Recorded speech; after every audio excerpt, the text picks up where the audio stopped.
Hey guys, welcome to the first edition of Customer States, where we relive the last work week at our dealerships. My name is Mike Serra, and to my left is Jake Reikus. Welcome to the first edition of the podcast, guys. This is Customer States. I am a certified service advisor. I've been doing this for about 3 years now. Been in the automotive industry really since I was 10. And sitting to my left is the warranty wizard herself, Allie. Why don't you go ahead and introduce yourself? Hey guys, this is Allie, and I've been doing warranty for the past 10 years or so, keeping you guys in line for, making sure you get us paid. So what do you do, Mike? Yes, well, I am a senior master technician and shop foreman at the dealership level. Been there for about 13 years now. You're getting old, bro. I'm getting old. Very, very sedentary. And of course, all the way over to the left, the blood, sweat, and tears to all of this is our producer, Kevin. I push buttons and spin dials. I've been doing this for about a minute, and so here we go.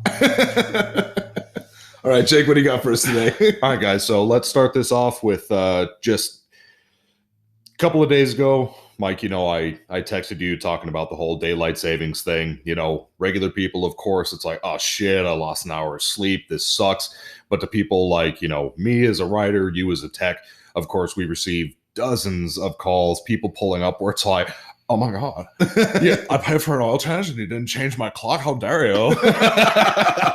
And you've got these people who they always come in. They're all like, well, my 1974 Buick LeSabre, I didn't have to do this before. So, of course. You could also reach in and touch the face of the dial of the clock. Man, this is getting really high up on these miles. Hold on. We're good. So, of course, you've got the old people nonstop calling, just like, I don't know how to change my clock. And it's like, yeah, sure, come in. I've got nothing else better to do. So it's going to be that way for, a couple of months before everybody settles back down. But, that's what wakes me up in the morning. Yeah. I mean, there's definitely got to be something in there. It's the customer interactions. And it's not always the bad customers. It's more of the good customers, the customers that you feel like that you can actually help and legitimately appreciate the help. But we always have those special cases, those special cases of the customers that no matter how much help you try to give them, you're not an actual medical doctor, and there's only so much that you can do. And Mike, before I forget, let's give our new listeners a nice round of applause, man. Round of applause. Thank you. They're drinking. Hashtag want to be sponsored by Truly. But anyways, so Truly, get at me. So Mike, before we were doing this, we were talking about a few things, and you had a fun little story about a Ford F450. All right. So we have this brand new-ish 2019 Ford F450. It's a huge quad cab, long bed, dually F450.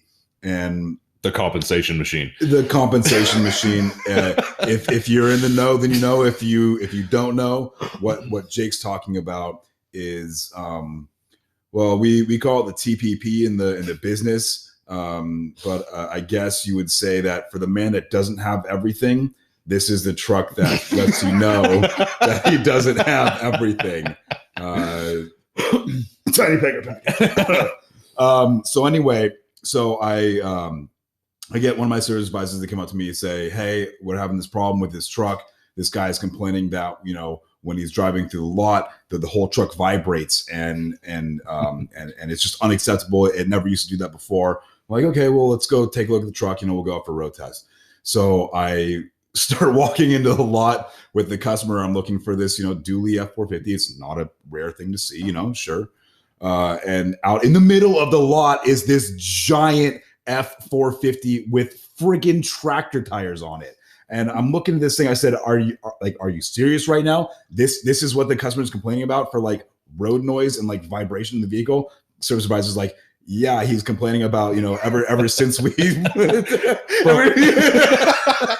it's the Boeing 747 edition. These tires come stock. So we get in the truck and we drive around the lot, and yeah, sure as shit, there's a bunch of, tire nibble and tire noise as you're going around in these tight turns, because this thing, I kid you not, has freaking tractor tires on it. It's huge knobby tires. You're going to get that. And so I'm trying to like explain to the service advisor, listen, you got to tell this guy this thing's modified. It's lifted like 6 inches with tractor tires on it. It's going to make more noise. I can take him out to any other F450 like his in the lot, and it's not going to make that noise. You know why? Because it has regular tires on it. It doesn't have tractor tires on it. Yes, you're going to get that steering wheel nibble. You should have known that when you bought the tires. Done. Sold. On to the next one. Zip it and ship. Yep. And on that, so one to follow up with. So a couple of weeks ago, have some lady, she comes in, we do a regular lube and oil. Nice lady, pretty normal stuff. Day goes on. We get a call 2-3 days later. And of course it's her. And she's like, ever since. And of course, it's Mike knows this. I know this. Allie knows My this. favorite way to start a conversation is ever since. Yeah. So we all know this being in the whole, being in this line of work. But ever since, you guys did the oil change, my brakes are making a horrible noise. I've done nothing. It's got to be your fault. And of course, you buckle down. You're like, I'm so sorry. I don't know what we did. You can explain. But it's like, look, we just did the oil change. We take the tires off. That's it. We don't mess with the brakes. We inspect them, but we didn't change anything. Of course, that's unacceptable. There's no way. And so, of course, we tell her, come on in. So she comes in. She's like, you better hope you guys can fix this, or I want to talk to your manager. It's like, oh, yeah, we'll fix what? Fix what? Exactly. So it's all right. You know what? We'll take it back. So, of course, we're busy. I take time. I write her up with the ticket, tell her we're going to take it back. So we take it up, get it into the air. My tech's looking at me like, you're an idiot. I'm like, yeah, I know I'm an idiot, man, but we still have to do this. So take it off, take the wheels and everything. And sure as shit, right in between the pad and the rotor is a fucking peanut. Half-eaten peanut, chewed by who knows what. So, of course, I look at this and I'm thinking to myself, there's no way she's going to believe me. So anyways, I'm like, what? Screw it. I'll give it a try. This is fun. So go inside, talk to her. I'm like, listen, miss, I know you're never going to believe me on this, but there is a peanut wedged in between your brake pad and your rotor. She's like, bullshit. It's like, no, I promise you it. I left it there just so that I could show you. Dealerships always try to rip me off. You saved it for her, right? So she had a snack for later? Exactly. We stamped it VW, Mazda, whatever you want, just so you know that we got your back. They're extra delicious when they're the Mazda ones. heated to a crisp. So I take her out to the car and I have my tech shine his flashlight right on it. I'm like, see right there. And she's like, she's got this attitude too, like, I'm like, what do you mean? It's like just like my techs keep peanuts in the back of their pocket. Just, we missed you a whole bunch. We want you to come back.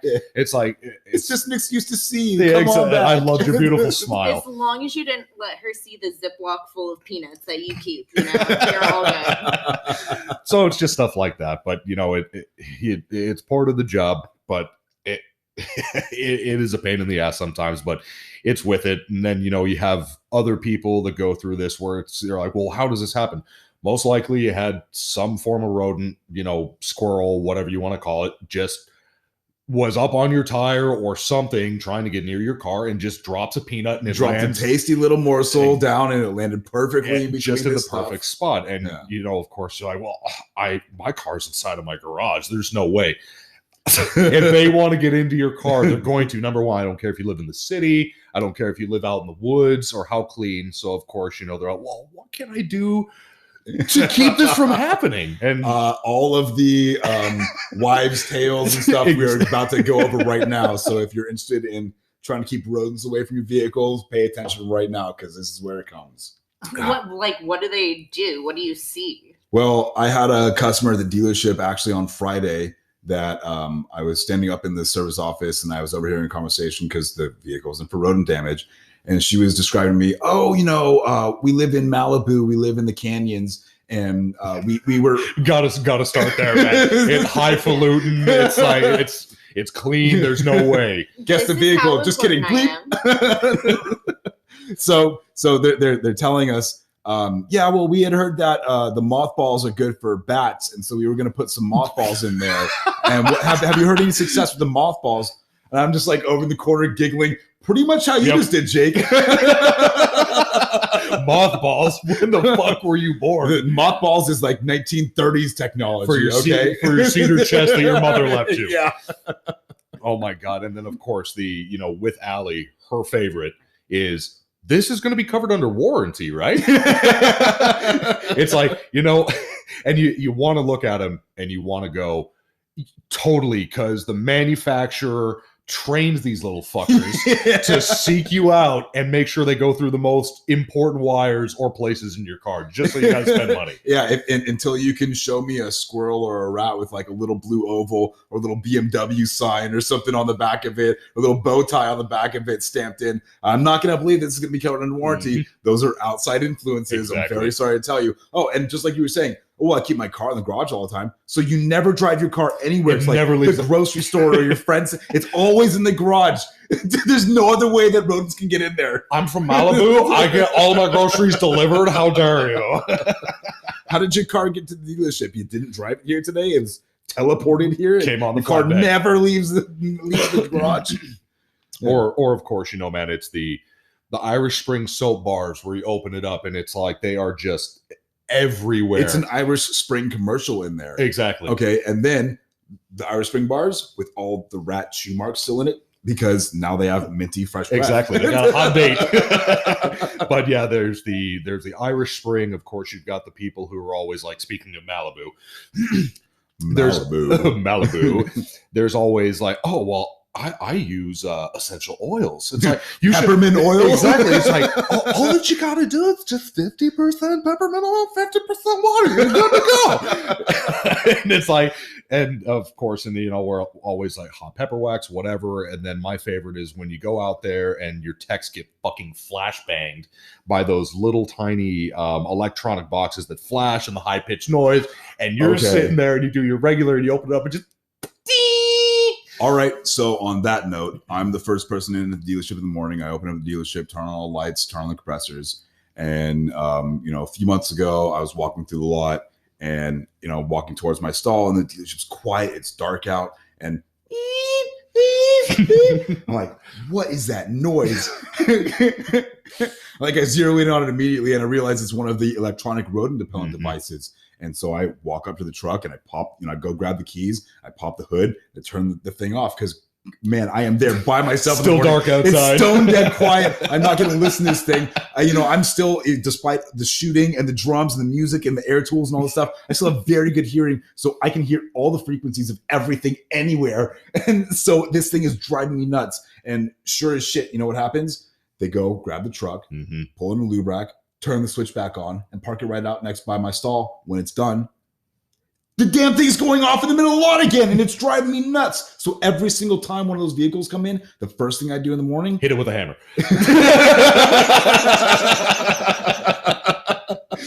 I go in, I grab the keys to that vehicle, I find the rodent repellent things, turn them off and put a note in the vehicle that says, when you're done with the service, turn the little rodent thing back on. If you don't know where it's at, come and find me because you need to make sure it's turned back on. But those drive me bonkers. That will drive me to kill someone. That will drive me to kill someone. And when you want to explain to a customer, allegedly, and especially when you try and tell a customer who has spent money on some gimmick like that, where it's like, well, it had 20,000 reviews on Amazon. The rats don't give a crap. They just do not. And you tell them that and they get super pissed off. And it's like, we're trying to help you with this. We understand rodent damage is super shitty and nobody likes it, but this doesn't work, man. It's like they're in there eating Irish Spring with the flashing lights. It's like a little rave for the rodents, man. Do you know what helps with that? If you leave the price tag on the device that you buy from Amazon, the rodents read that. Oh man, this guy spent money. Okay, we got to step back. We will avoid this vehicle right now. Well, and then with you, Allie, with anytime you see rodent damage or you see anything like that, where Mike, not saying just Mike, you're perfect, man. You never do anything wrong. But when you've got a tech who flags something wrong like that, and they expect you, it's like, well, I did 3 hours of wire repair. You have to get me paid for this. My butthole clenches every Wait, hold on. Wait, one more time. What was that? Every single time there's anything with wiring, I have to make sure that it is perfectly worded because, I just get nervous every single time I see that wiring. I stress on the text. Any kind. Yeah, I stress on text every single time. If it's wiring damage, you better make damn sure that it's not Or I'm coming for you. Yeah, that it's not rodent wiring damage. It's a pin or something like that. Because they'll try and say, oh, this, yeah. Or where's my story? if the company calls back the parts and there's chew marks in the insulation, how are you going to explain that? Oh, I almost got murdered by one of our techs the other day saying, because I told him, I was like, techs that write well get paid well. Right. And he did not want to hear that. Well, and then on the same story as that, you know, no, I won't drop the poor guy's name, but he's a grown-ass fucking man. Been doing this for probably semi-close to what you have been doing. He's in between, you know, whatever. He's been in and out of the industry, but probably, you know, anywhere from 10 to 15 years. And speaking about like the stories and stuff like that, this guy will come into me daily. It's like he's probably already replaced, just for an instance, a battery for me in a car under warranty 100, 200, 300 fucking times. And he goes, Jake, what can you just look up the you know, the labor op for me one more time, bro? I'm like, you've got a computer out there, don't you? Yeah, but I'm like, but what? You have a computer out there. What is your job? Yeah, that's why I like you. I'm gonna start tattooing that on all these fuckers. Seriously, if I get another call for what is the diag labor up for blah blah blah, it's right there. Or dude, this one specific guy where he's like, dude, I can't remember how. Or you go and he goes, okay, a software update, whatever. I don't remember the labor. I'm like, dude, I know you know how to look it up. I don't remember what the words are to look it up for. Can you just come out and show me? Like, dude, for no, I all you gotta cut him off the teat. Just cut him off the teat. It's horrible. I'm sorry. There's a bunch of whispering going on in the background. I'm distracted now. What kind of secrets are being told over there, guys? We're working out the kinks over here for Kinks. our yes. Speaking of kinks, clenched butthole. Oh, hey. And it comes full circle. So keeping on the whole entire thing of the whole rat damage. Last week, and my techs, you know, thankfully my techs like me. My techs respect me, but mainly the two other gentlemen that I work with, it's all like, one's an older gentleman. He's a little rough around the edges. We'll leave it at that. The other guy, I know who you're talking about. The other guy is a good buddy of mine, and it's all like me and him get along with the techs really well. But then you've got the older generation in this business where it's all like, they've been there for so long. They think that they're owed something, that type of thing. The techs don't like that. They walk in. It's like, you need to do this, this, and this for me. And if I ask you to do it for free, you're going to fucking do it for free. And that doesn't fly. Respect is earned, not given. Exactly. Yeah. So, you know, my techs like me, that type of thing. So what's nice? So, of course, all the nicknames that go in and out through the dealership. But so, I mean, there's a couple, but the main that sticks that I like is Mastivo. So, you know, I'm a big hairy guy. I'm a mastiff. It works. Ooh. Then and then the other ones, of course, you know, they call me Penguino or some other stupid bullshit. But anyways, so I'm sitting there with a customer. Customer comes in, regular service, and I'm sitting there and I'm typing up the ticket. You know, the techs know, generally speaking, if you're in speaking with the customer, don't blurt in, you know, you can stand there, flag us down, whatever the case may be. But this time was different. It's one of our techs busts in and he goes, Mastivo, I need your fucking help. I'm deer in the headlights. I'm like, dude, what's customer, man? What's going on? And he's like, I need help with the car. I'm like, can you specify, dude? I've got a customer looking at me here. They're going to think the car's on fire. So, you know, I finished writing up the customer. And I go out, and I think it's going to be some huge cataclysmic event, just like the car fell off the lift. The car's on the worst fire. case scenario stuff goes through your mind Instantaneously, man. It's like nonstop. So he brings me out. And he's like, Mastivo, I need your help, man. And I'm like, okay, what's going on? He's like, dude, look. And there is a massive fucking rat tail sticking out of the service door underneath on the car. I thought you told that tech to cut his rat tail. The 90s are gone, my friend. So I'm sitting there and I'm like, why do you need my help with this? He's like, dude, I hate rats. I'm like, come on, man. It's not that bad. He's like, dude, it's fucking huge. And he's a short Hispanic guy. He's really nice, but that whole Allegedly. allegedly. And I'm like, seriously, man? He's like, no, I don't do this shit. I'm like, come on, man, you're in your fucking 50s. He's like, no, man, you don't do this shit. He's like, do your thing, man. And it's like, I pulled rabbits out. I'm sure you've seen your fair share of shit. Possums. Oh, squirrels. alive and dead, I pulled them all. Exactly. So, of course, I'm like, he throws me gloves. He's like, all right, do it, man. And he's a football field length away from the fucking car. So I go up there and I just yank it out and it's dead. I'm like, all right, man. So it's all good. So I start walking away. He starts walking towards me. And I'm like, all right, man. Yeah, we're good. I'm heading towards trash can. And then I turn around, I'm like, come here, Freddie. Fuck you, Mr. So, it's fun and games, man. It's I do enjoy the line of business. Like we said, there's a lot of shit to it and there's a lot of headache, but it's fun. It's like the amount of stuff that you get to see, dude. The good and the bad, the beautiful, the ugly. It is just absolutely amazing and astounding. It's what keeps me going back every single day. It's relatively always something new. You work in the same car line and every car has the exact same problem for the most part every single time, but there's always that little bit of extra that makes it that much cooler. Like your moving carpet story. All right. So the moving carpet story, we had this older like Gen 1 or Gen 2 hybrid in at the shop, and the technician's working on it and come to find out that it needs a battery replaced, the hybrid battery replaced. Well, in this particular vehicle, the hybrid battery is inside the vehicle underneath like the seats and the carpet and the floor, right? Okay. So the technician's working on it and he starts pulling the seats out of the vehicle, and the car is filled with just a bunch of junk, which isn't abnormal as we spoke about earlier, but vehicles just filled with a bunch of junk.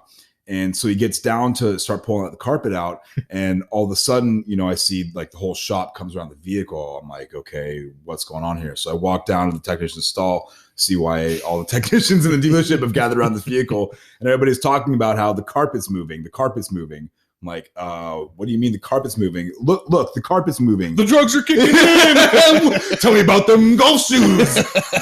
Okay, so I go over and look at the vehicle, and man, sure as shit, the carpet's moving. And you get down closer and you look at it, and it is moving. You know why?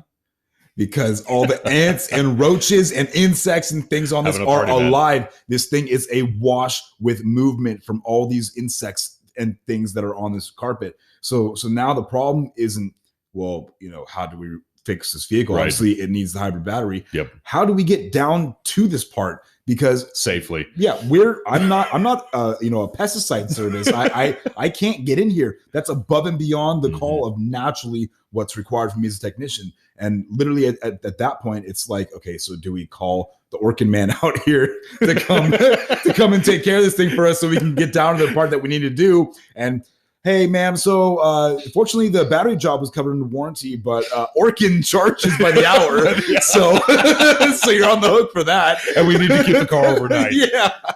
Sublet to Orkin. I was just gonna say, it's like, and then you call over a warranty. It's like, how do I sublet Orkin? You can. You just have to press F11 and it automatically goes in.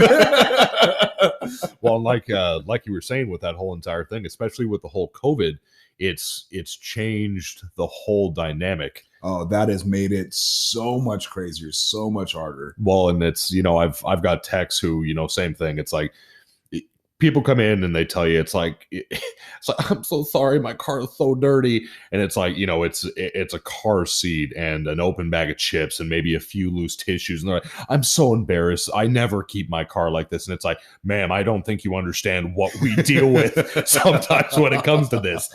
And they always look at you like, what do you mean? And it's the same thing. It's like you see these shows like My Life as a Hoarder or whatever the case may be. Let me take you out to this car over here. Exactly. And the service you want to see some I'll shit? show you. It's crazy. It's like the Scared Straight program. Exactly.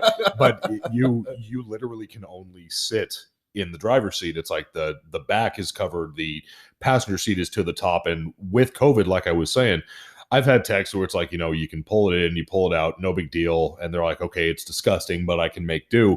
And now with COVID, it's like my texts have turned into fucking princesses. It's like, there's the youth napkin on the center console. I can't do this. And it's like, come on, man. I've seen what you do in your spare time. I mean, it's, you know, it's anything from the week-old coffee cup from Starbucks or, you know, allegedly Starbucks that has mold sitting in the top of it and next to the old nasty banana peel that's clearly been in there for quite some time. It's part of the carpet now. It's the accoutrements of the vehicle, and you know it comes with it standard now. So you just have to deal with it, apparently. Yep. Exactly. It's brutal. All right, Mikey boy. So it's about that time. Let them know. All right. Well, we want to thank you for listening so far. We need to pay the lights and utilities in this joint. So please enjoy these ads from our sponsors, and we will get back to you in just a short while. All right, guys. Thank you for joining us after the break.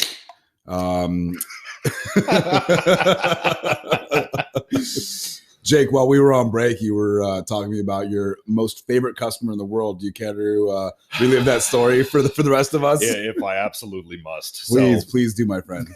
So everybody get comfortable. I'll tell you my famous story about Debbie. Debbie. All right, so let's start this off. So coming to work, regular day as always. First thing in the morning. So of course, you're only a cup of coffee in. You don't want to deal with any bullshit. Oh no, that's too early. But of course, you're always going to get bullshit. So first thing, I get there first thing in the morning. Nobody else is there. Start setting up whatever. My two other associates get there for boot up their computers. And of course, with us riders, we take turns. However you want to look at it, each place is different. But so I'm the lucky son of a bitch that gets to go first today. So boot up everything, open up the gates at 7:30, and car pulls in. Like, I go out, get my clipboard, everything, get ready. I go out, I'm like, hey, nice to meet you. My name's Jake. What brings you in today? And she goes, well, I have an appointment. I'm like, and instantly my brain goes into holy shit mode. And you just, certain customers as a rider, it's going to be one of those fucking special It's going to be a terrible, terrible experience. Exactly. So she goes, Jake, my name is Debbie, and I have so many complaints about my car.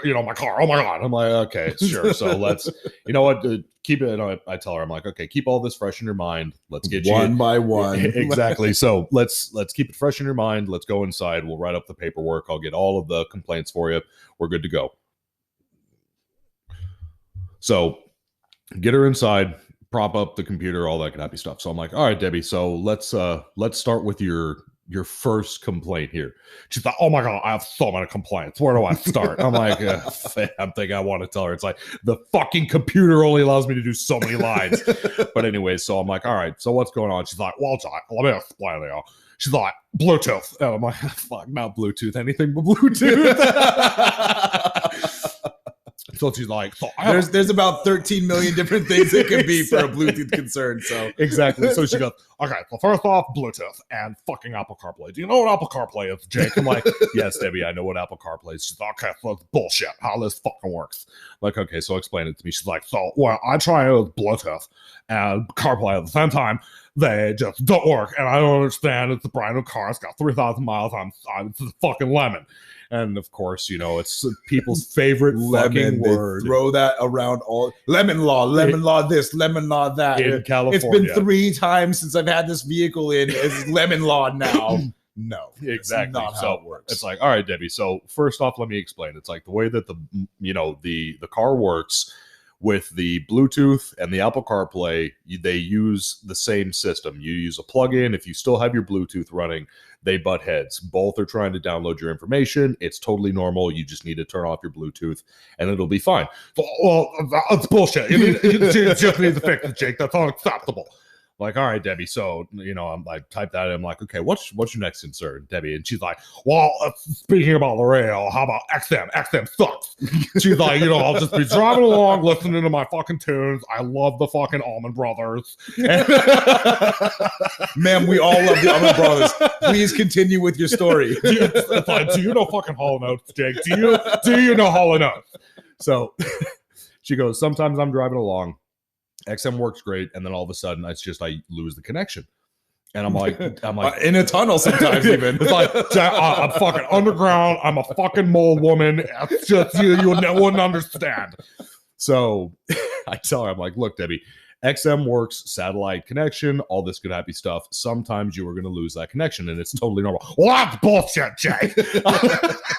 I'm like, Debbie, that's great. It's like, I totally get your frustration, and I'm just sitting there thinking about how I'm going to write my suicide note for the next morning. So I'm like, all right, Debbie, so put it there. And she goes, and then just, I want my regular oil change, and it's the first service, and you guys better not scratch it, and does it come with a free wash? Like, yes, Debbie, it comes with a free wash. Well, good, because my salesperson said it comes with a free wash, so it better be sparkling. I'm like, you got it, Debbie. I got you covered. So set the expectation high right there. So I'm like, all right, Debbie, you got it. Everything's set. And she's like, you make sure that exactly how I wrote it on the fucking repair order, because if it ever comes back and it's a lemon, I want to be able to show this to my lawyers. I'm like, don't worry, Debbie. We've got you covered. You won't have to bring your lawyers into this. And she's like, for your sake, I hope not, because I will talk to your manager so fast. Like, did she have short hair by the chance? How did you know? So Debbie goes, I write it up. I'm like, I'll take care of you. I get all of her information. I'm like, as soon as I get an answer, I will give you a call. And of course, I'm like, you dumb bitch. It's fine. Get the fuck out of my office. Just go. So she goes on her way. And, of course, I put it in the rack. And, my techs walk in, knowing this, you're completely different. You don't care. You'll do the work. You get it done. You move on. You understand. My techs are looking at this and they're all like, oh, I'm not going to touch that shit. No way. And so there's that problem. But anyways, so that goes. Skip that one for the next one. Exactly. It's like, let's see. It's like crazy bitch Bluetooth concern. 4-wheel alignment and tires. Yeah, I'll take that one. Not my problem. We'll let the other tech get it. Okay. Exactly. Where's that gravy at? Oh, I hate that fucking word, gravy. But anyways, different story. So she leaves. So she leaves, go about my day, get a couple others. I get some lady come up, whatever, writing a ticket, blah, blah, blah. And my fucking phone rings. And as a rider, you know that with certain problem cars, you just get that weird feeling in the pit of your fucking gut where you're like, I bet my bottom fucking dollar this is dumb. It's going to come back and bite me for sure. Yes. Yeah. So I pick up the phone, welcome to service. Jake speaking. How may I help you? Jake, it's dummy. I'm like, fuck. So I go, hey, Debbie, what can I help you with today? And she's like, I forgot something, Jake. So when I'm sitting in my car, and I'm moving my seat. It's just a sit there, and the thing on the side of the seat rubs up against my center console. And I'm like, the wings, the bolster. She's like, I don't give a shit what it's called. She's like, it just rubs. It's gonna tear my leather, and it's gonna void my warranty, and it's all your fucking fault. Fix it. I'm like, okay, Debbie, sure. Why the fuck not? It's like, just add to your laundry list of bullshit. Oh yeah. So I'm like, all right, Debbie, I got you covered. I'll figure that out. Whatever. So she hangs up the phone, and my partner, Alex, next to me that I'm working with goes, is that Debbie? Yeah, of course it was fucking Debbie. Who the fuck do you think it is, Alex? So no, it was my mom calling to wish me a good day. Yeah, exactly. Fuck, of course it's Debbie. Your extended warranty is about to expire, sir. I work at the dealership. Stop telling me about that. So I go and hang up. And I'm like, let me look into it for you, Debbie. It's like, maybe there's something we can do for you. I got to look into it. I got to take pictures. I'd have to send it up to my warranty administrator, all of this stuff. Yeah, you got to run it up the chain. Exactly. Run it up the chain, whatnot. I'll call you back in like 20, 30 minutes. Give me some time. It's early in the morning still. We're writing tickets. We're busy. Sure as shit. 30 minutes to the fucking dot. My fucking phone rings. Pick it up. Who was it? Dubba! Oh my God. Jack, what have you figured out about my thing? Like, really busy, Debbie. I gotta call you back. Oh, you better call me back this time, Jake, or I'll get a hold of your manager. I swear to sweet shit. Like, all right, Debbie. So I call up to my warranty administrator. I tell her, and we remember that. Hi. Hi, Allie. Hi, Allie. I'm here. Hello. The warranty wizard. So I remember that Alex, speaking to him, a couple of weeks ago, we had a customer come in, and nice lady, extremely, How can I put this PC? She was large. as one of my techs said when he was the one working on this, she was built like a Caterpillar dump truck. So she was voluptuous. I like voluptuous. That works. That's PC for me. Okay, I personally like Caterpillar dump trucks, but hey, to each their own. Don't yuck another man's yum. Okay, please. Let's move on. So I'm talking to my warranty administrator, and we remember that Alex had a similar customer that had come in not too long ago. Same thing. She complained about the seat would rub up against the center console. Long story short, we found that we sent it to our offsite upholstery shop. And I know you listening out here, I'm sure you're going outside upholstery. Why the fuck don't your tech stretch? Why the fuck don't your tech stretch the leather? Yeah, fuck no, that's not going to happen. You don't want those guys really doing that sort of work. No offense to the techs out there like myself, but you have an upholstery shop. They do upholstery. We do other things. Exactly. You send it out for certain things to get sublet out, and that's totally normal. We've got specialists. We've got, the seats, the upholstery, and then you've got Orkin for the magic carpet rides, because they're the moving carpets, When the acid kicks in, you call Orchid. When it's a heavy set woman, you call the upholstery shop. But so I call the upholstery shop. I'm like, hey guys, I've got another one here. It's all like, I've got a car here. She's complaining about the bolstering rubbing up against the center console. Can you help me? Yeah, of course, man. We got you covered. I'm like, you've got that one tool that you can like shave the foam off inside of the seat so that no matter how big she gets, it'll be fine. It's like, yeah, dude, I got you covered. Send it over. We'll take care of it. I'm like, sweet. So, I'm dreading the fact of now I've got to call Debbie. So I call back Debbie. I'm like, Debbie. I'm like, it's Jake. Well, you better have good news for me, Jake. Like I do, Debbie. I went through, hell and high water to make sure that you were going to be super comfortable. Everything was going to be great. So I've got an update for this. We're going to send it off to the upholstery shop. Got to clear it through warranty. We're going to cover it for you. It's all good. We're only going to be able to do this for you once, but I want to make sure that you're happy. So she's like, Jake, that's fantastic. Just make sure you pay attention to the Bluetooth and the XM. Like, fuck. Okay, Debbie, you got it. So we send it out. And of course, whether or not, most of the times for customers, a simple update to the system will fix a lot of those issues. Oh yeah, whether there is or there isn't. A lot of sometimes even a battery reset will do it. Exactly. Yeah, so it's like you do that, it makes the customer feel comfortable. You're good. It doesn't harm anybody. No. It's easy. The techs usually don't bitch. No harm, no foul. Exactly. So we do that. We do the update. We test all of our phones like we always do. Everything's fine at the surprise of fucking nobody.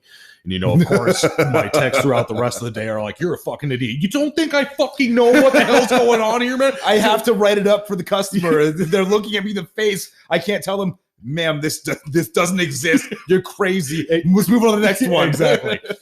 And it's like, and that's the thing. It's like, did you tell her about the Bluetooth and the CarPlay compatibility? No, man, I just fucking stood there and took it up the ass the whole entire fucking time. Of course I told her about it. So that car gets done, and it's the relief. It's like, man, you have a car like that. You just want it fucking gone, done, out of the way. So car's done. I give her a call. I'm like, hey, Debbie, the car's all ready for you. Well, that's about time, Jake. You said that it was just going to take a few hours at fucking 4:00. I'm like, Debbie, it's a lot of work. I was able to get the seat repaired to you the exact same day. It's like we had the parts necessary, et cetera, et cetera. And of course, so she's like, okay, I'll be in like 15 minutes.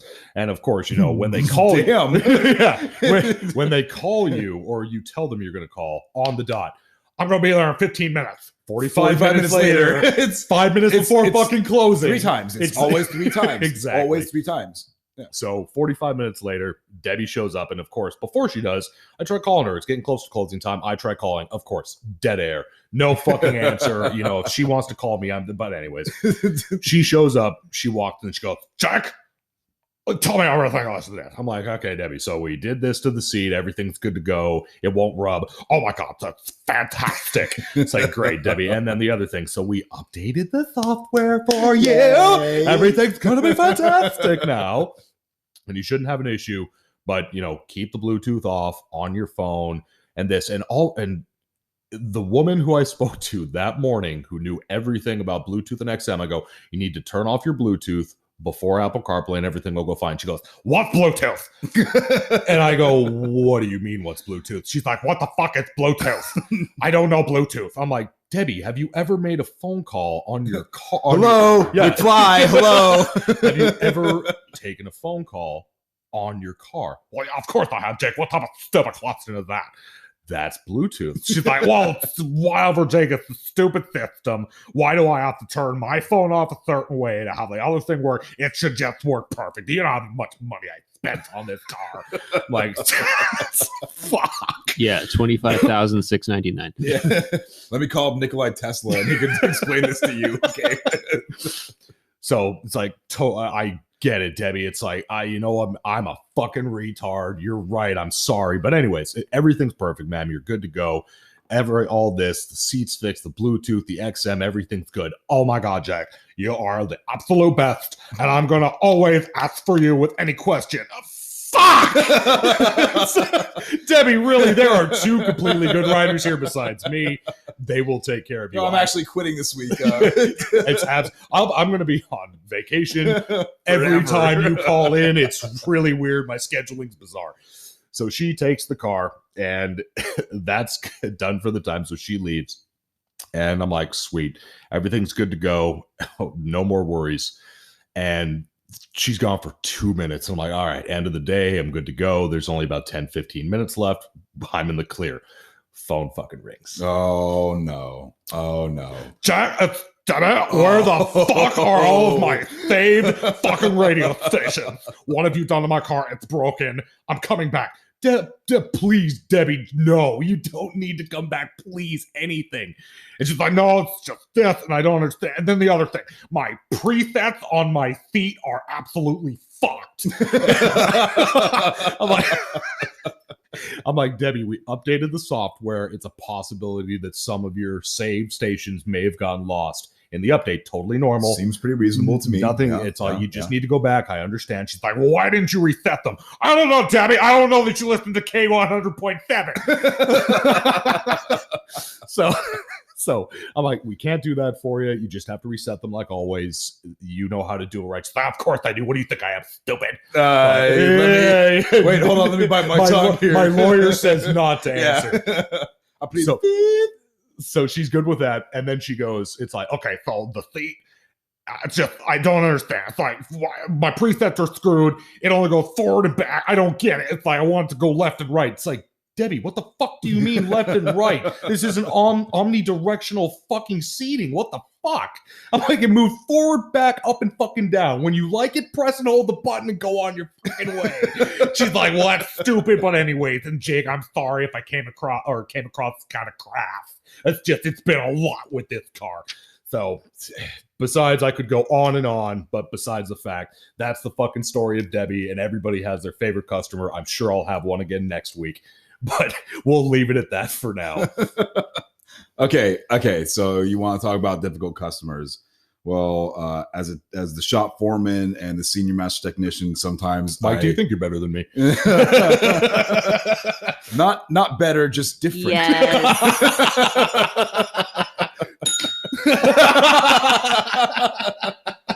That's for you, Chronister.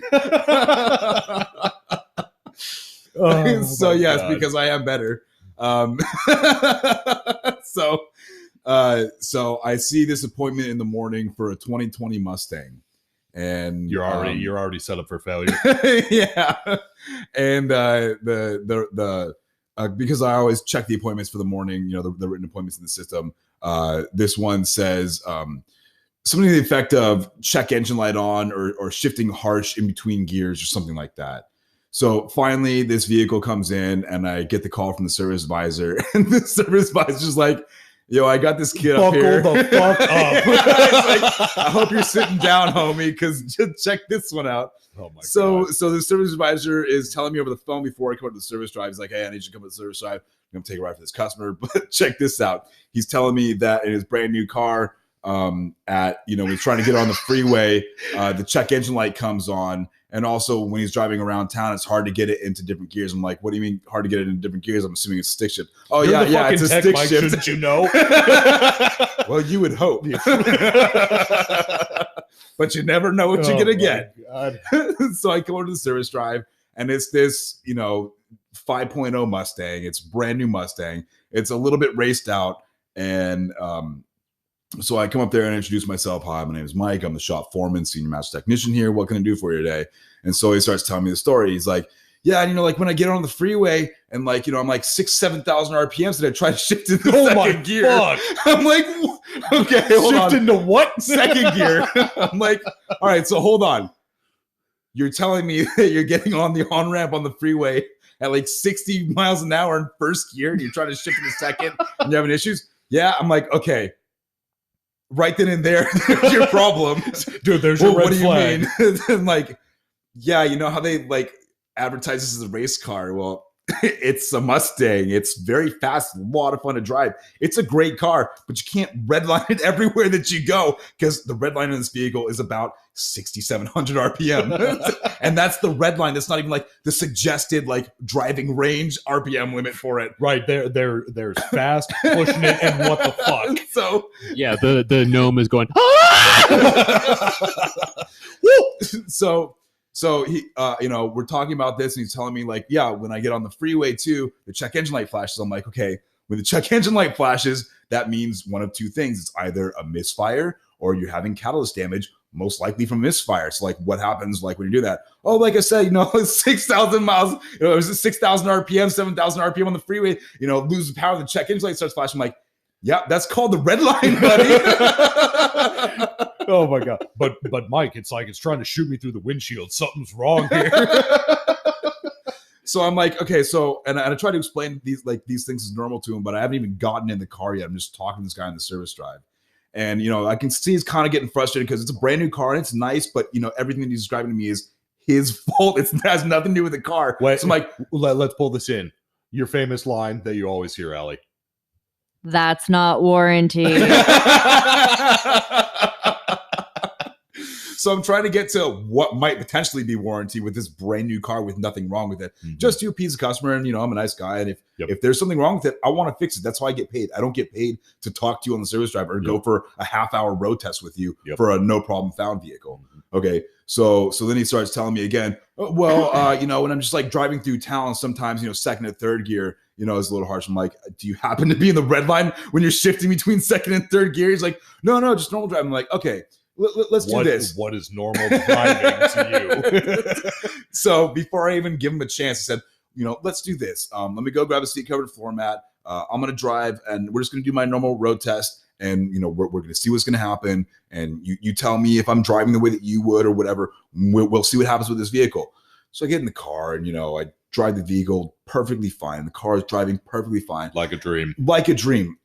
And so then he tells me, oh, well, just get on it right now and then try to shift. I'm like, okay. So like, I'm in a 5.0 Mustang, brand new 5.0 Mustang, and like the quote unquote the back roads of our town. Mm-hmm. And sure, so I let the clutch out, I rev the RPMs up, I downshift, I fucking grab like second gear real hard, spin tire, throw the kid in the back seat, aggressively shift into third gear, down in fourth gear, do like 90 miles an hour down Boulevard. Slow down. It's like, okay, like, are you all right? Like, oh yeah, no, I'm fine. Stop it, Mike. My penis can only get so erect. I'm like, see, when I drive the vehicle, it seems like operate normally. Did you see what I was doing? And again, this car only had like 4,000 miles on it, and judging by the person that was driving it, that might have been all he had driven in his life, right? In his first stick shift vehicle. I'm like, so this is what the vehicle is supposed to drive like. And then as we're going back to the dealership and I'm driving normally, I'm like, this is how you want to upshift and downshift the vehicle. Around 3,000 RPM is your sweet spot. And it's like, man, my job is not here to teach your kids how to, drive stick shift. That's the thing. It's all like, all right, let me ask you a question. Was it mom or dad that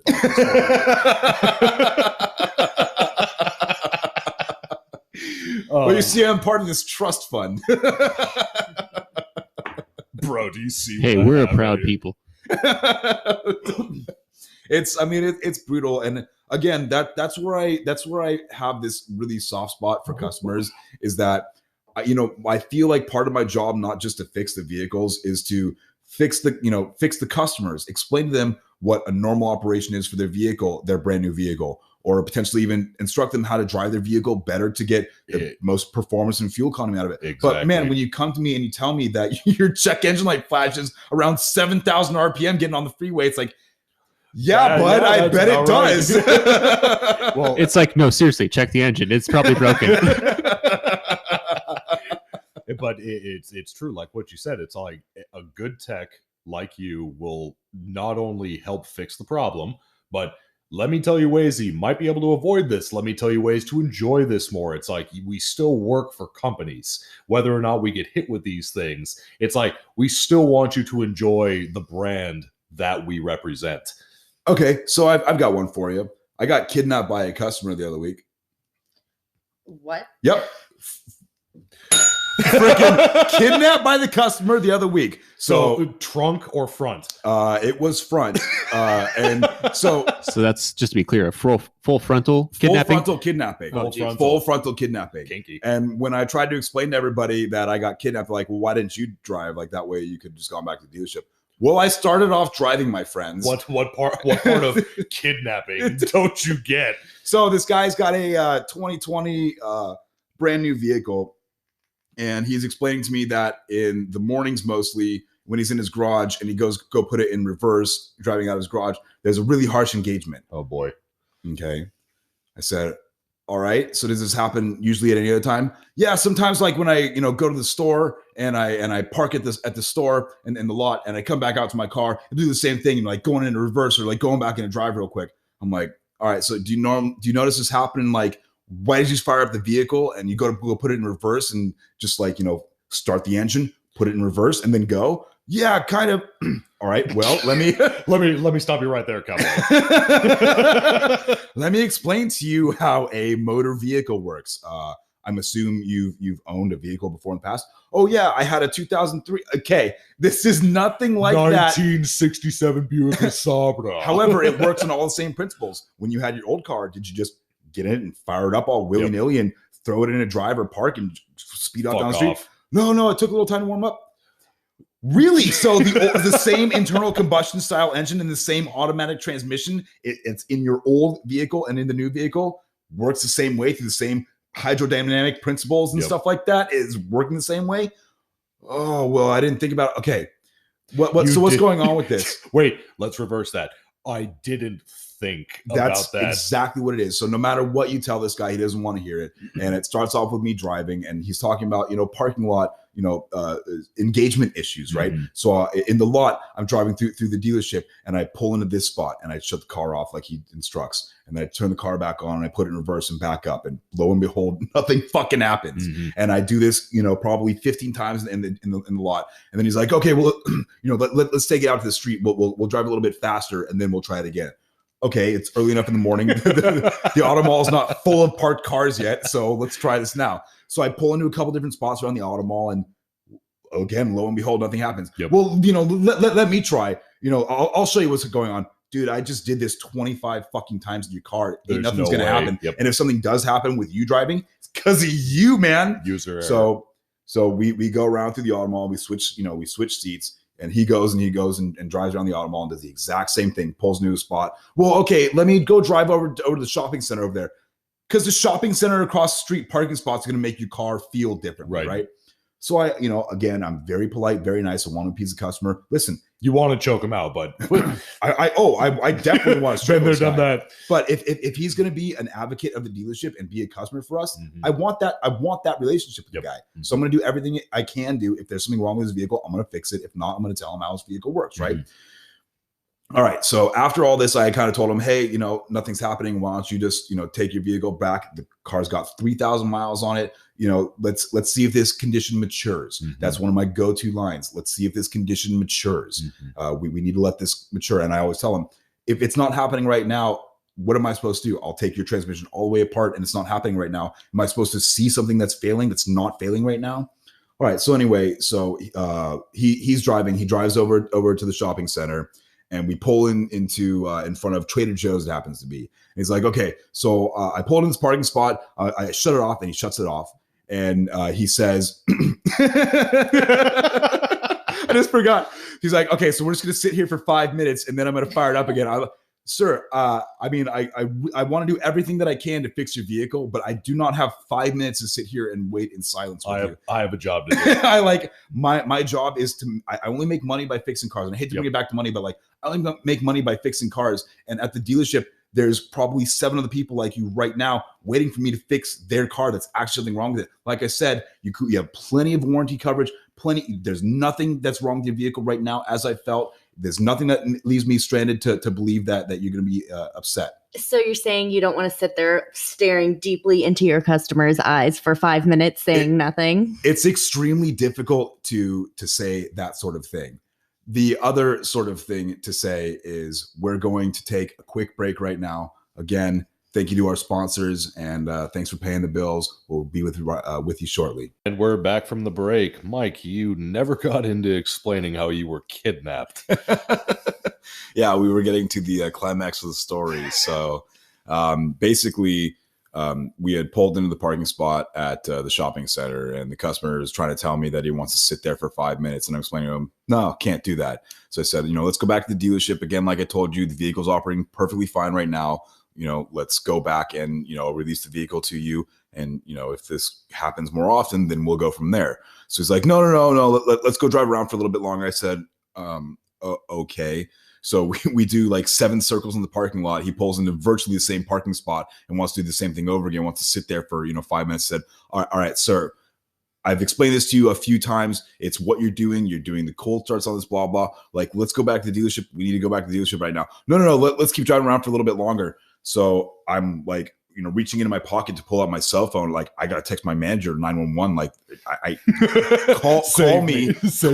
And so that I can make an excuse to just say, oh, there's an emergency at the dealership, sir. We got to go back to the dealership right now. So as I'm trying to like bust out my cell phone out of my, stupid, monkey suit, I say to the customer, the vehicle's working fine right now. Let's go back. Well, okay, I suppose, if you want to go back. Oh my God. So I get back to the dealership, we pull on the service drive, and I spend another like 15 minutes in the car with the customer explaining to him, your car is driving perfectly normally right now.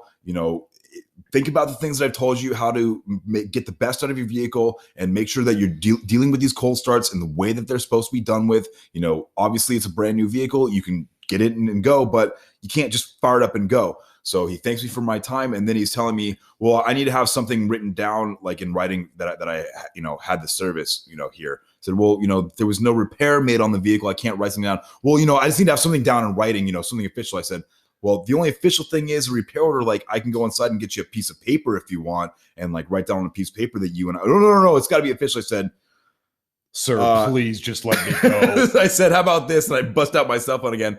How about let me write this down on my business card? So you can keep that. So I put my business card over. Yep. Me, Mike, and Mr. Customer's name drove on such and such a day at this time, and we were unable to duplicate the concern. And signed my name and said, here you go, sir. Can't blow on it because I got the mask on, but go ahead, keep waving it while I walk away from this vehicle, and you come see me if you ever have any other issues with it. Tucker needs to be on the RO right now. So I get back in the service office, and everybody's like, where were you? What's going on? Because it's been literally time elapses about 45 minutes. And and they're like, where'd you go? I was like, I don't know, man. Have you seen Narnia? By this customer. They're like, well, why didn't you say something? I was like, bitch, please. I was trying to say something to him. I was about to bust out my cell phone and send Daniil a text message to call 911. Bring me back to the shop now. He's got a gun. So yeah, I got abducted by a customer for about 45 minutes, and it was the greatest experience of my life. Jesus, man, that's absolutely crazy. Like we were saying, there's some perks to the job, and there's some shit that we absolutely hate, and some stuff we will never ever be prepared for, like that, or difficult customers like da-da. But but either or, it's all fun. But and then there's straight up mental illness happening with some of the customers. I mean, some of Jake's stories that I've heard of his customers. I mean, you have to play therapist a little bit too in this situation. It's all just listening to what the customer has to say and responding to that, not necessarily what they think the problem with their car is, but what they're saying to you and what you can determine is their actual problem. Yep. And that's the thing. It's like, I am not paid enough for this. I am not trained for this. I do not carry medication for you. It's like, I'm here to tell you what's wrong with your car, and my tech's there to diagnose. Besides that, we're done here. But it's nuts, man. It's I'm trying to remember, like how Ali was just saying, you'll have customers who will literally walk in, and one moment everything is cool. It's just like normal shit. This is fine, and then it's a flip of a switch. It's absolute bipolar nonsense of it's just fuck you, fuck this. Where's your manager? Where's this? And you have to keep your cool, and it's really difficult at times where you don't jump over your desk and you want to just strangle this person just to stop. It's a lot of mental stress, and a lot of people don't realize about this job. It's like with the tech, you've got to deal with that bullshit.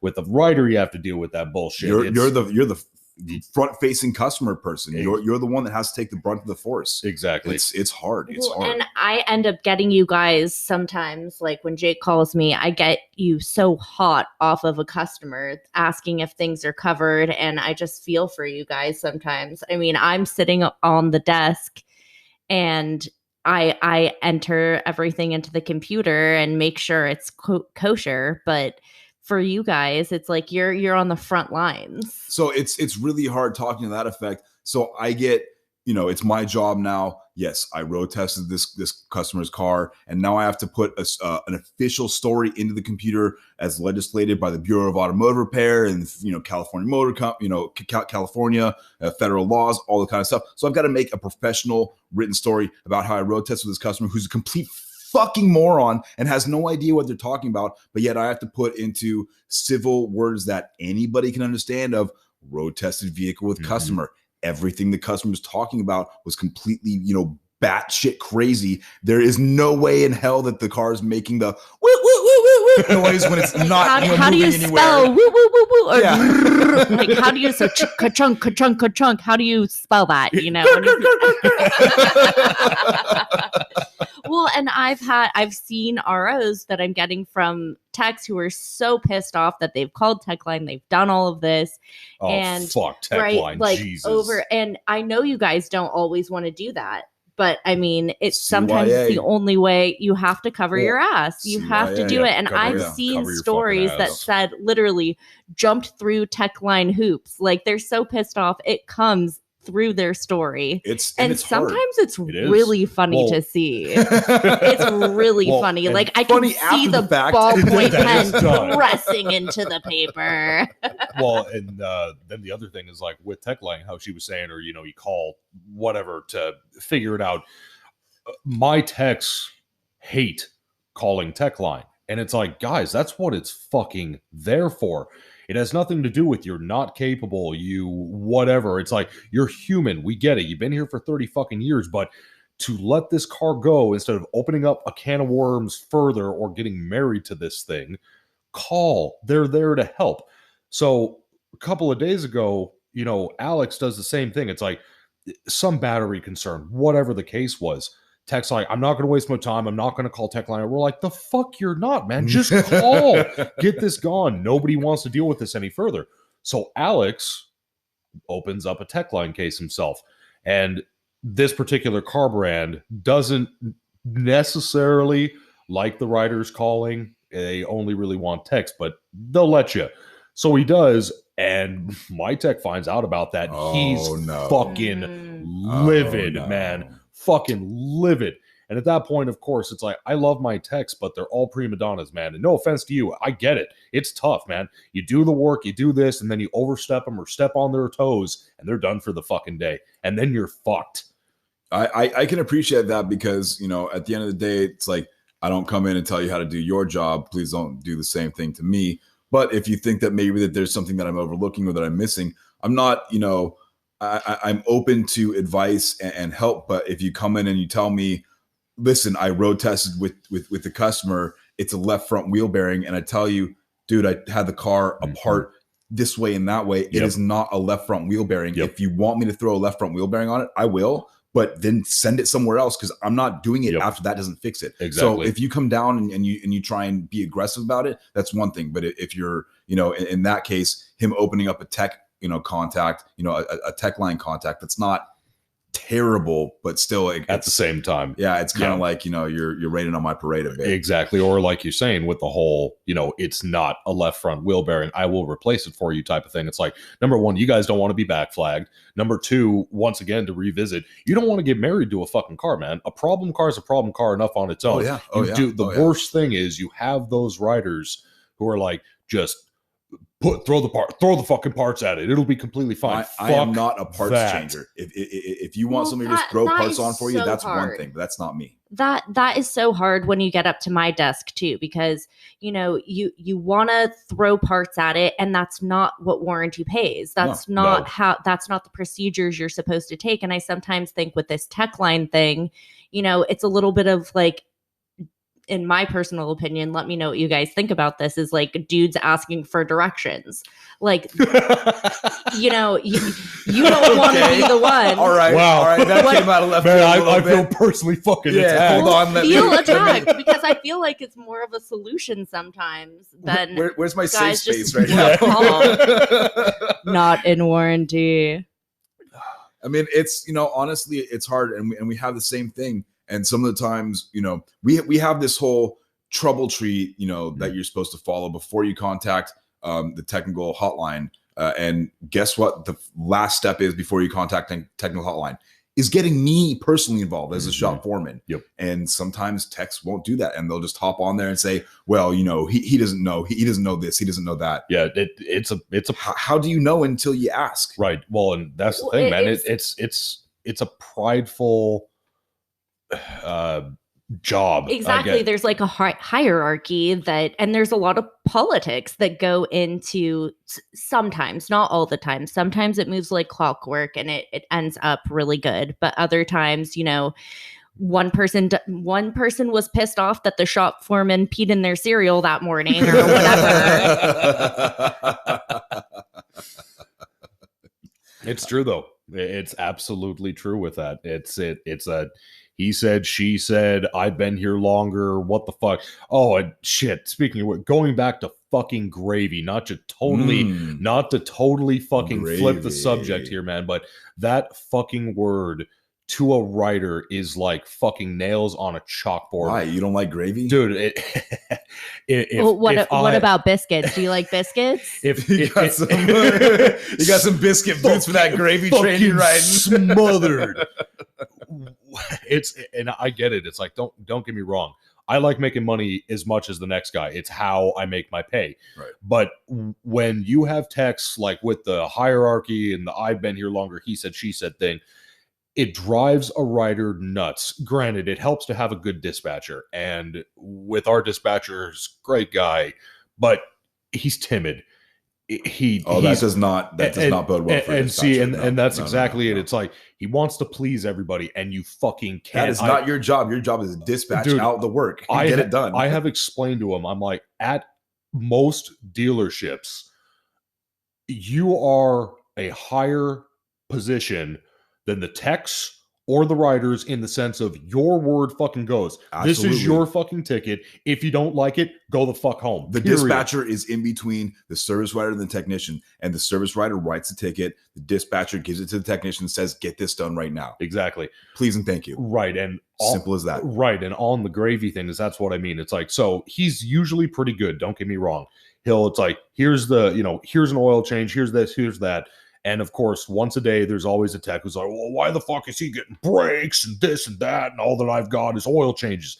And I try and explain to them, like, guys, it's like, okay, so you dealt a shitty hand right now.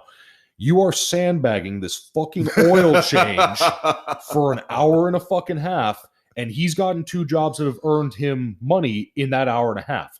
If you would have fucking tucked your dick and got it done, you probably would have had that next ticket. So that whole thing is, oh my God, all that he gets is fucking gravy. No, it's because you fucking cry.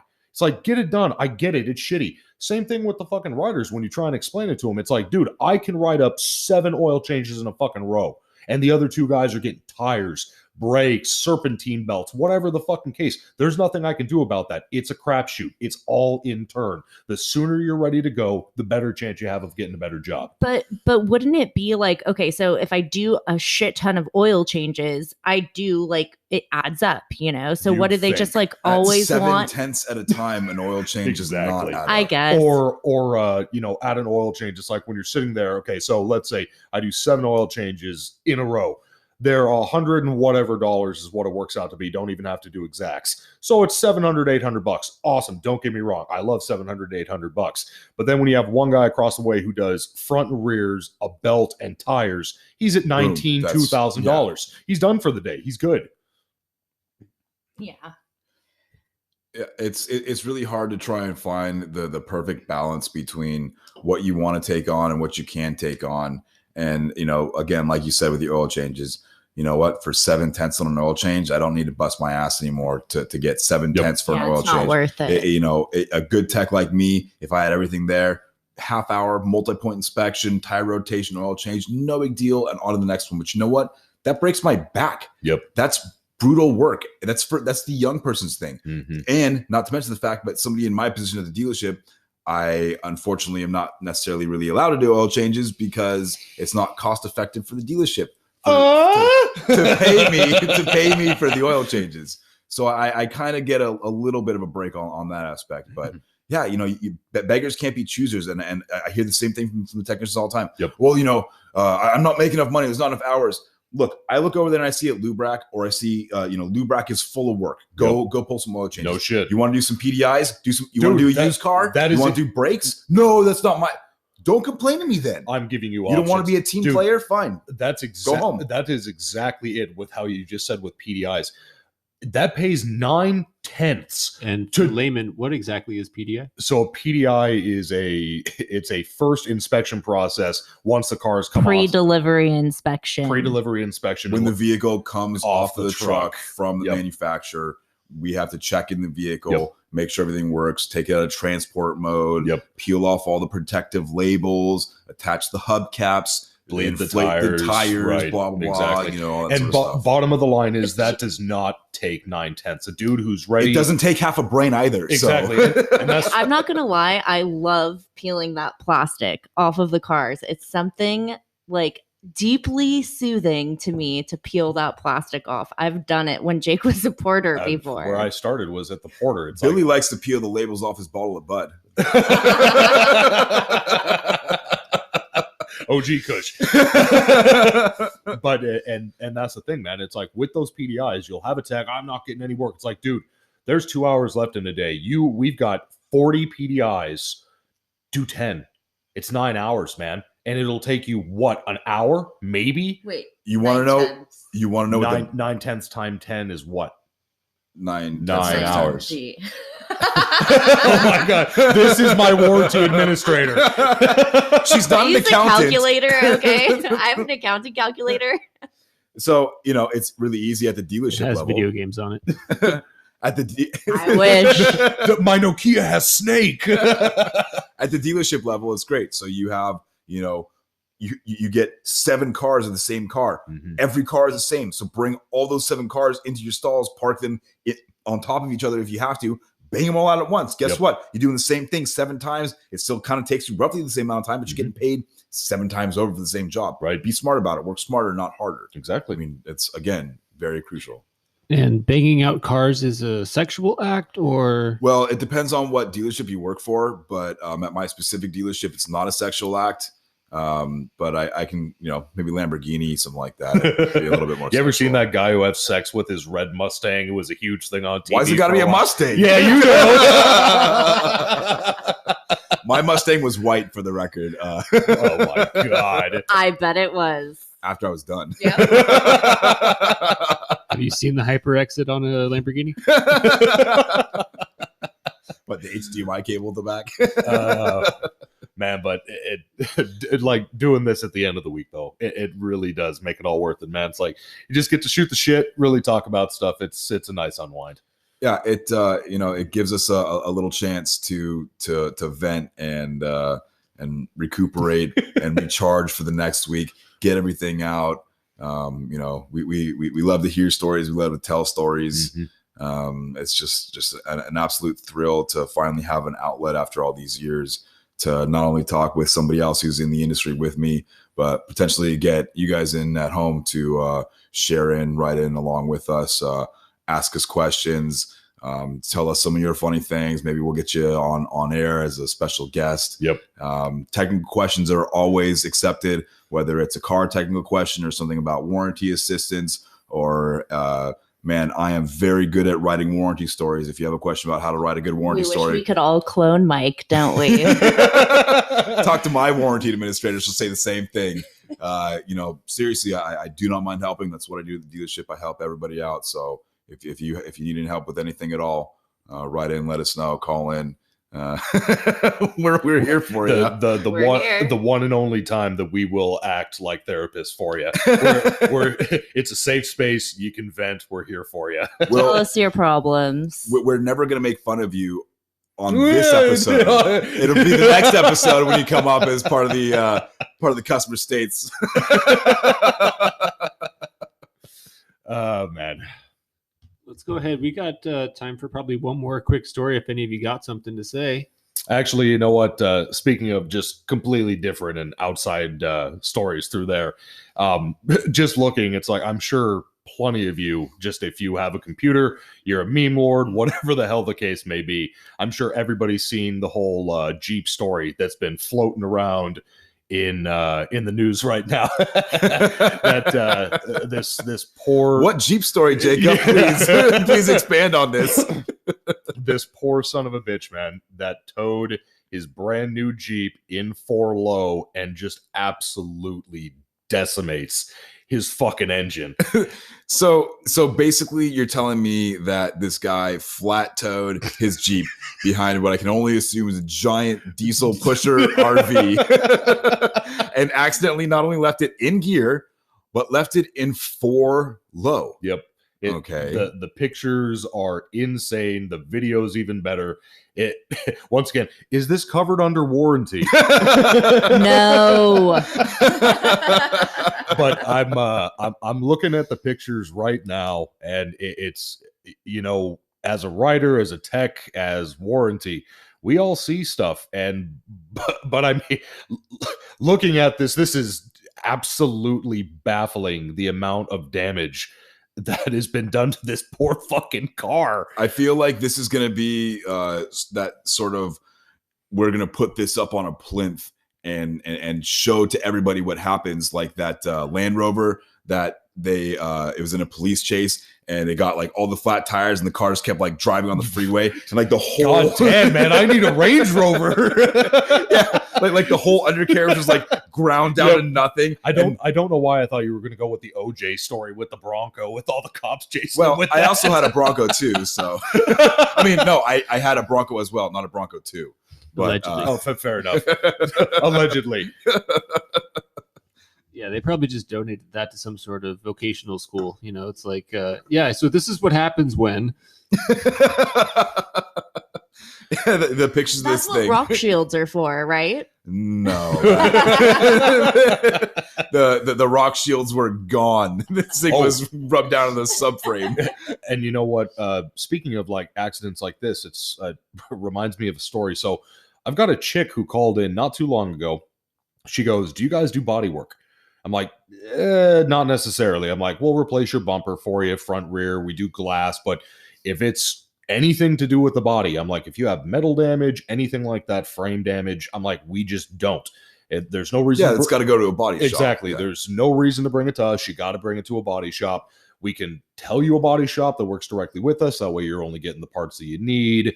If they need help with something, they bring it to us, et cetera, et cetera. And she goes, "Oh no, it's a little scratch. It's no big deal. There's a little indent in the bumper." Yeah, you know exactly where this is going. Little indent in the bumper. It's just in the front. I'm like, okay, are you absolutely positive before you bring this in here? She's like, yeah, I just need you guys to look at it. I'm like, all right, that's fine. Bring it in, have it towed in, whatever. So it gets towed in. And it's on the right front. So the tow truck driver's backing it in. So I see the left front. And I'm like, okay, well, you know, I see the left. So bad. I see the left front. It's not too bad.